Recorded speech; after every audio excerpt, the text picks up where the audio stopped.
بسم اللہ الرحمن الرحیم۔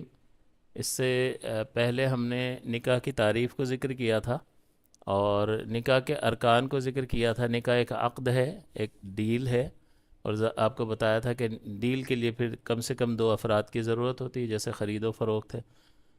اسی طرح سے عورت و مرد کے درمیان جب نکاح ہوگا تو دو افراد کی ضرورت ہے کم سے کم، یعنی عورت ایک ہو اور ایک آدمی ہو۔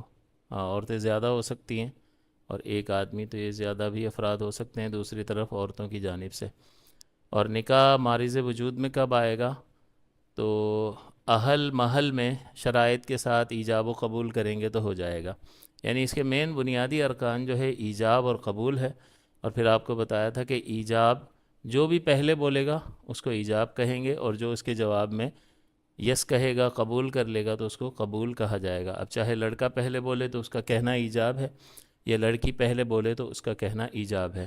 ہمارے ہاں جو رسم ہے یہ اس طرح سے لڑکا لڑکی جمع نہیں ہوتے، بلکہ لڑکی اپنے کسی عزیز کو اجازت دیتی ہے کہ میرا نکاح فلاں بن فلاں سے اتنے مہر کے عوض کر دیا جائے۔ وہ بھی گھر والوں نے طے کیا ہوتا ہے، ارینج میرج ہوتی ہے، تو اجازت لینے جاتے ہیں اور وہ اپنے کسی قریبی عزیز کو اس بات کی اجازت دیتی ہے، تو وہ موکلہ ہوتی ہے اور یہ اس کا وکیل ہوتا ہے۔ اور پھر وکیل جا کر کہتا ہے کہ میں نے اپنی موکلہ کو آپ کے نکاح میں اتنے مہر کے عوض دیا، سامنے والا کہتا ہے میں نے قبول کیا، تو یوں نکاح ہو جاتا ہے۔ تو وہ جو لڑکی کا بھیجا ہوا آدمی ہے وکیل، اس کا بولنا لڑکی ہی کا بولنا کہلائے گا۔ تو گویا کہ ہمارے ہاں لڑکی کی طرف سے ایجاب ہوتا ہے، لیکن لڑکی خود نہیں آتی بلکہ اس کا وکیل اس کی طرف سے الفاظ ادا کر رہا ہوتا ہے۔ تو جو بھی پہلے بولے گا وہ ایجاب ہے، اور اس کو اس کے جواب میں اگر اس کو قبول کر لیں گے تو قبول کی کہا جائے گا، اور منع کر دے گا تو اس کو ریجیکٹ کہا جائے گا۔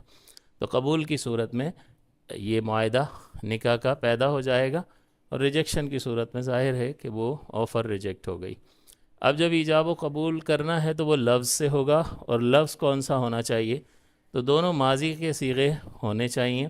جیسے نکاح کیا، میں نے، یعنی وکیل کہتا ہے میں نے اپنی موکلہ کو آپ کے نکاح میں دیا، ماضی ہے، یا میں نے اپنی موکلہ کا نکاح آپ سے اتنے مہر کے عوض کیا، یا فلاں بن فلاں سے اتنے مہر کے عوض میں کیا، تو یہ کیا، یہ سب ماضی کے الفاظ ہیں۔ اور پھر وہ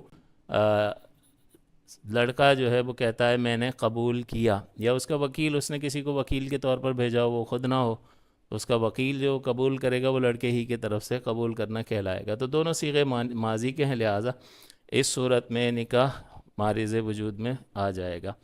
دوسری صورت یہ ہے کہ ایک صیغہ حال کا ہو اور دوسرا ماضی کا ہو۔ جیسے میں اپنی موکلہ کا نکاح اتنے مہر کے عوض تم سے کرتا ہوں، سامنے والے نے کہا قبول کیا، تو ایک صیغہ کرتا ہوں یہ حال کا ہے اور دوسرا ماضی کا ہے، تو لہٰذا اب کسی مزید قبول کی ضرورت نہیں ہے۔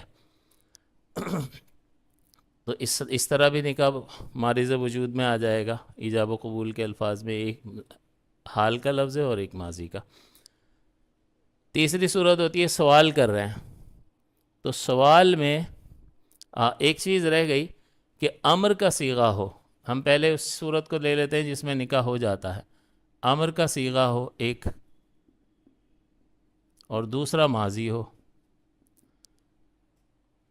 جیسے تو اپنا نکاح مجھ سے کر دے، یا اپنی بیٹی مجھے نکاح میں دے دے، تو یہ امر کیا اور اس نے کہا دی یا کر دیا نکاح، تو اس سے بھی نکاح منعقد ہو جائے گا، نئے قبول کی ضرورت نہیں ہے۔ تو یہ امر کا صیغہ بھی ایجاب ہے اور آگے آنے والا لفظ قبول ہے، لہٰذا مزید کسی لفظ کی ضرورت نہیں ہے۔ تو یہاں پر دونوں ماضی ہیں، ایک ایجاب کا کام کر رہا ہے، دوسرا قبول کا۔